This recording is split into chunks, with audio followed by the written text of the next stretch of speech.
Question number 23.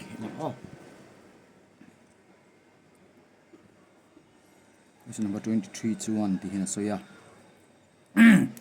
The product of Claire's age in years 2 years ago and her age 4 years from now is one more than twice her present age. What is her present age? Claire chu kum hi kalta a kum le kum li lo la tura a kum te puntir chu tu na a kum le ni a pakhat bel ne na in kum chi a ani chun tu na kum zat nge ati chuwang chuan let her present age be x.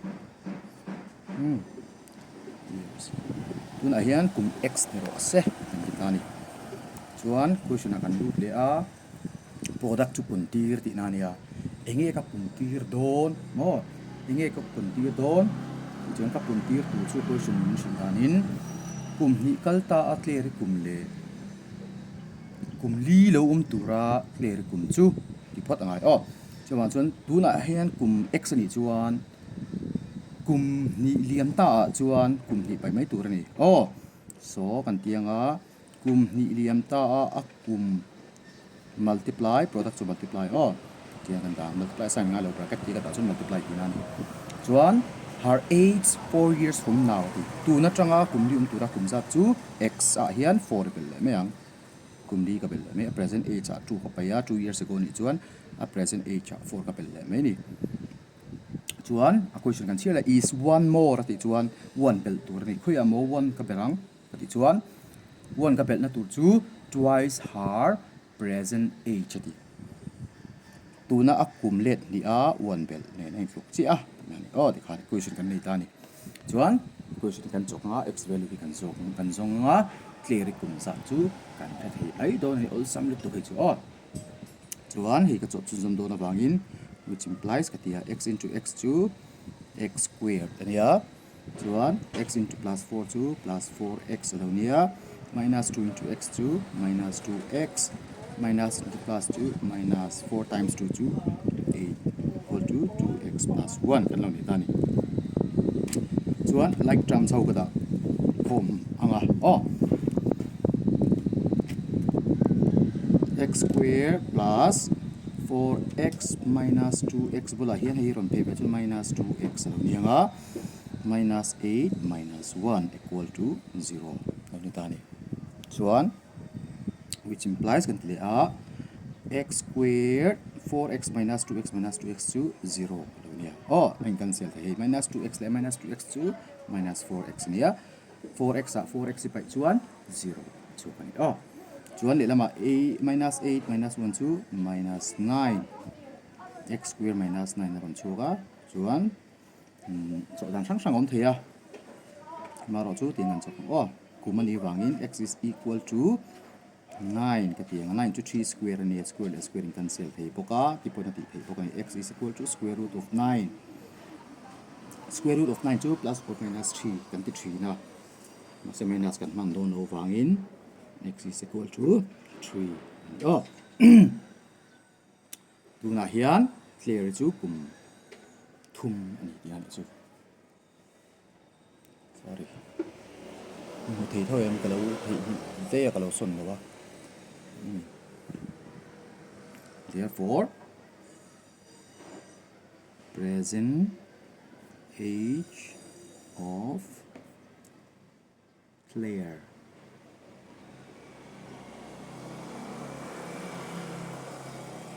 years 3 years old what it kum thum mi lek don chu tu na 24 kan le nga la nga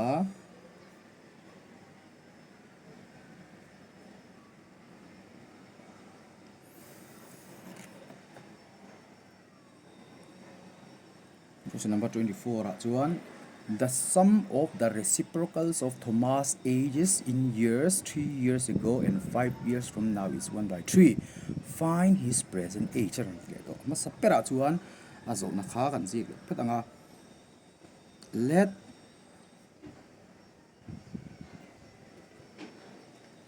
Thomas present age B X years kan tineng tuna akum za chu kum X ani kan tinani chuan equation akan lu tanga equation chuan hei the sum of the sum ali jun bel tu in moka bel tu chu Thomas age is 3 years ago 3 years ago ni chuan tuna kum X ni chuan X minus 3 kum thum pai le mai tu ni X minus 3 le ati wangin in mo kan le tu chu le akan man tu chu the sum of the reciprocal ati chu wang chuan reciprocal chu le ding song ti na sorry hei chia pala reciprocal ati tuna hin kum X ani chuan reciprocal chu 1 by X ling song ti na ni kum thum kal ta kum chu X minus 3 nia ling song chu 1 by X minus 3 ti na ni chu mi le ka bel tu chu sum ati wang bel tu ti na ni 5 years from now ati tu na ranga kum nga lom le tu ra chuan Thomas chu akuma kum nga bel le mai tu ra ni chu ling song da le tu reciprocal ati X plus 5 is equal to fraction min on pe 1 upon 3 1 by 3 1 upon 3 chele LCM kan lang he tianga fraction om reng chuan fraction bel tu ra om reng chuan LCM lak tu ra ni which implies LCM kan langa X minus 3 into X plus 5 nia kan se la X plus 5 into 1 so X plus 5 nia plus kan se la X minus 3 equal to 1 by 3 ni tani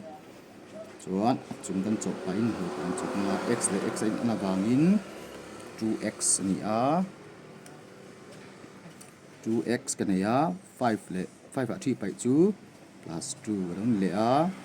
divided by hi X into X2 X squared kan ya minus 3 into plus 5 2 X into plus 5 2 plus 5X ania minus 3 into X2 minus 3X ania chu ban chuan plus 2X ron chuaka minus into plus 2 minus 5 times 3 to 50 kan lo dia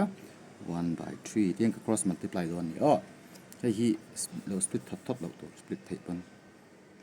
hei le 1 ni multiply chuan X squared plus 2X minus 50 nia 3 ni multiply ve lenga 6X plus 6 ron chuak le ni chuan like terms te ka da hom lenga X squared plus 2X minus 6X ron pheanga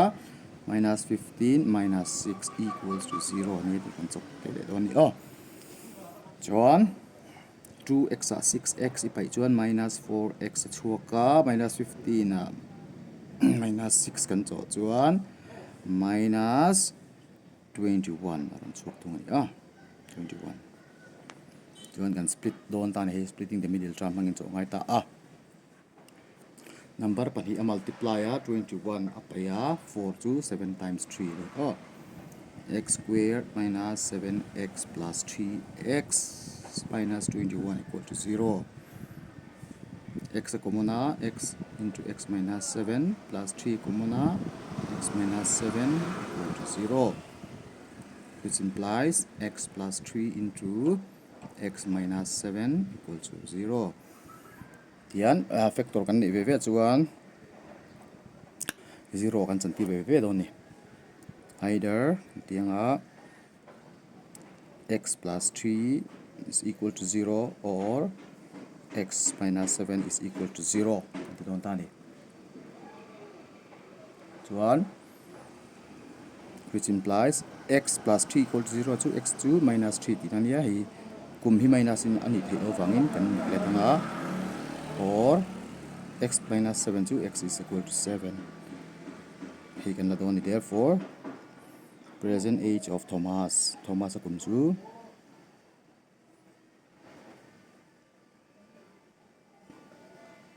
7 years old kum sari ani kan Thomas chu kum sari ni ta ni